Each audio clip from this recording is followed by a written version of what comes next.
रूस यूक्रेन युद्ध अगले महीने चौथे साल में प्रवेश करने जा रहा है, मगर उससे पहले ही यूक्रेन के लिए बुरी खबर सामने आई है।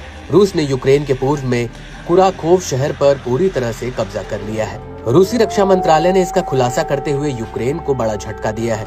रूस ने बताया कि उसके साउथ बैटल ग्रुप ने पश्चिमी डोनेट्स्क के सबसे अहम शहर कुराखोवो पर कब्जा जमा लिया है।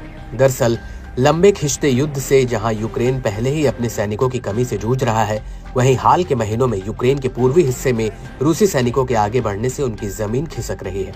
इस बीच रूसी रक्षा मंत्रालय ने इसे नए साल के शुरुआती दौर में अपनी सेना की बड़ी कामयाबी बताया है। बता दें कि बीते 2 महीने की लड़ाई के दौरान यूक्रेनी सेना को भारी नुकसान उठाना पड़ा। रूसी सेना ने दावा किया है कि इसमें 12,000 से ज्यादा सैनिक मारे गए या घायल हुए हैं। साथ ही 40 टैंकों समेत लगभग 3,000 सैन्य हार्डवेयर तबाह हुए हैं। कुराखोवो के पास यूक्रेन के रोजाना सैन्य नुकसान पर एक नजर दौड़ाएं तो औसतन 150 से 180 लोग मारे गए और घायल हुए हैं। हालांकि यूक्रेनी अधिकारियों ने अभी तक रूस के इस दावे की पुष्टि नहीं की है, जो पोक्रोवस्क से 35 किलोमीटर दूर दक्षिण में है। बता दें कि कुराखोव पोक्रोवस्क से सड़क से जुड़ा हुआ है, जो फ्रंट लाइन के साथ सैनिकों और हथियारों की सप्लाई को ले जाने के लिए बुनियादी ढांचे का हिस्सा है। न्यूज एजेंसी रॉयटर्स की ओर से शेयर फोटो में कुराखोव में एक सैनिक रूसी झंडा थामे हुए दिखाई दे रहा है।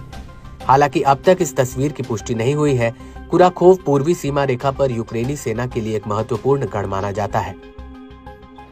वहीं रूसी सेना ने कुराखोवो शहर के बारे में बताया कि ये अंडरग्राउंड नेटवर्क के साथ एक किलेबंद की तरह है। इस महत्वपूर्ण लॉजिस्टिक केंद्र पर कब्जा जमाने से रूसी सेना ने यूक्रेनी बलों पर शिकंजा कस दिया है। कुराखोव पर कब्जा करने से रूसियों को उत्तर की ओर जाकर पोक्रोवस्क पर नई दिशा में हमला करने का मौका मिलेगा। रूसी रक्षा मंत्रालय ने दावा किया कि पोक्रोवस्क से लगभग 8 किलोमीटर दक्षिण में डचेंस्के गांव पर उसके सैनिकों ने कब्जा कर लिया है।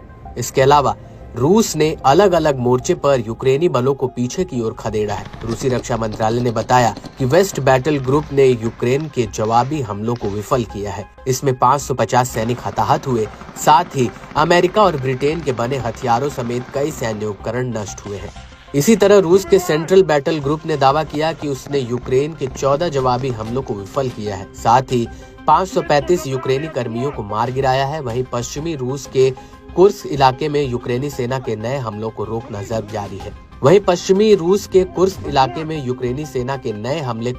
जारी है। जहां दूसरे दिन भी भीषण लड़ाई जारी है। उधर यूक्रेनी राष्ट्रपति ज़ेलेंस्की ने कहा है कि रूस के कुर्स्क इलाके में 5 महीने तक चली लड़ाई में मॉस्को को भारी नुकसान पहुंचा है। करीब 15,000 लोग मारे गए हैं। उन्होंने कुराखोव का कोई जिक्र नहीं किया। पिछले 5 महीनों की लड़ाई में यूक्रेन की बड़ी उपलब्धि रूस के कुर्स्क के अंदर के इलाकों पर कब्जा करना और उसे अपने कब्जे में रखना है। बहरहाल अमेरिका के नवनिर्वाचित राष्ट्रपति डोनाल्ड ट्रंप के 2 सप्ताह बाद शपथ लेने के मद्देनजर युद्ध में अनिश्चितता नजर आ रही है। किसी भी संभावित शांति वार्ता से पहले जंगी मैदान में बढ़त बनाने के लिए दोनों देश हाथ पैर मारते दिख रहे हैं।